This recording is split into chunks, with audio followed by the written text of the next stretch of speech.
സ്വർണ്ണവിലയിൽ വൻ ഇടിവ്, ഒറ്റയടിക്ക് കുറഞ്ഞത് 800 രൂപ. വീഡിയോയുടെ വിശദാംശങ്ങളിലേക്ക് കടക്കും മുമ്പേ കേരള ഡേയ്സ് മീഡിയ എന്ന ചാനൽ സബ്സ്ക്രൈബ് ചെയ്യാത്തവർ സബ്സ്ക്രൈബ് ചെയ്ത് ഉപയോഗിക്കുക. വീഡിയോ ലൈക്ക് ചെയ്ത് സപ്പോർട്ട് കൂടി തരിക.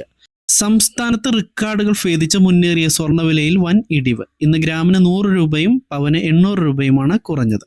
ഇതോടെ സ്വർണ്ണവില ഗ്രാമിന് 6730 രൂപയിലും പവന് 53840 രൂപയിലുമാണ് വ്യാപാരം പുരോഗമിക്കുന്നത്.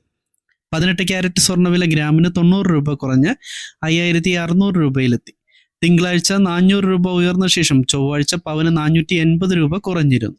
ബുധനാഴ്ച വില മാറ്റമില്ലാതെ തുടരുകയാണ് ഉണ്ടായത്. ഇതോടെ 3 ദിവസം കൊണ്ട് 1280 രൂപയാണ് പവന് കുറഞ്ഞത്. അന്താരാഷ്ട്ര വിപണിയിലെ ചാഞ്ചാട്ടങ്ങളാണ് ആഭ്യന്തര വിപണിയിലും പ്രതിഫലിക്കുന്നത്. അന്താരാഷ്ട്ര സ്വർണ്ണവില $2370 രൂപയുടെ വിനിമയ നിരക്ക് 83.26 ആണ്. അതേസമയം വെള്ളിയുടെ വിലയും കുറഞ്ഞിട്ടുണ്ട്. 3 രൂപ കുറഞ്ഞു. 1 ഗ്രാം സാധാരണ വെള്ളിയുടെ വിപണി വില 97 രൂപയാണ്.